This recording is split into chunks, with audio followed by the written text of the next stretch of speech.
राजस्थान के मुख्यमंत्री अशोक गहलोत ने केंद्र सरकार पर हमला करते हुए कहा, आखिर दिल्ली में बैठे लोगों को सोचना चाहिए कि इनके फैसलों के खिलाफ जनता क्यों चली जाती है, क्यों प्रदर्शन हो रहे हैं। पूर्व वित्त और प्रधानमंत्री डॉक्टर मनमोहन सिंह का उदाहरण देते हुए गहलोत ने कहा कि बतौर वित्त मंत्री उन्होंने बड़ा रिफॉर्म किया। प्रधानमंत्री रहते हुए भी उन्होंने कई फैसले लिए, लेकिन उस समय ना तो लोग सड़कों पर आए और ना ही किसी ने ठगा हुआ महसूस किया।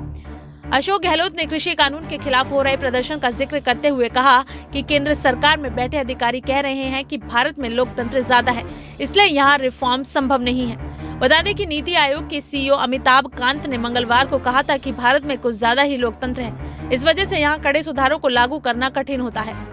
राजस्थान के सीएम गहलोत ने कहा कि ये बयान केवल सरकार को खुश करने के लिए है। हकीकत ये है कि यहाँ लोकतंत्र की आड़ में केंद्र सरकार ने सभी संवैधानिक प्रक्रियाओं को ताक पर रखकर कई कानून पास किए हैं। भारत में उदारीकरण का उदाहरण देते हुए अशोक गहलोत ने कहा कि डॉक्टर मनमोहन सिंह के वित्त मंत्री और प्रधानमंत्री रहते हुए उदारीकरण हुए और कई बड़े फैसले लिए गए, लेकिन जिनकी बुनियाद पर देश की अर्थव्यवस्था टिकी है। लेकिन तब ना ही लोग सड़क पर आए और ना ही किसी ने ठगा हुआ महसूस किया। अब क्या कारण है कि लोगों को सड़कों पर उतरकर भारत बंद का ऐलान करना पड़ा। वरिष्ठ कांग्रेस नेता अशोक गहलोत ने कहा कि ध्रुवीकरण की राजनीति करने वाले ये लोग धार्मिक कट्टरता को बढ़ावा दे रहे हैं। ये आने वाली पीढ़ियों के लिए खतरनाक है और वो इन्हें कभी माफ नहीं करेगी। मुख्यमंत्री अशोक गहलोत ने कहा कि आज कोई भी मोदी सरकार के खिलाफ आवाज उठाता है तो उसे देश विरोधी करार दे दिया जाता है।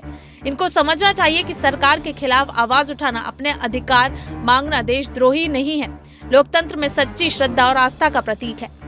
Bureau report, SPN9 news.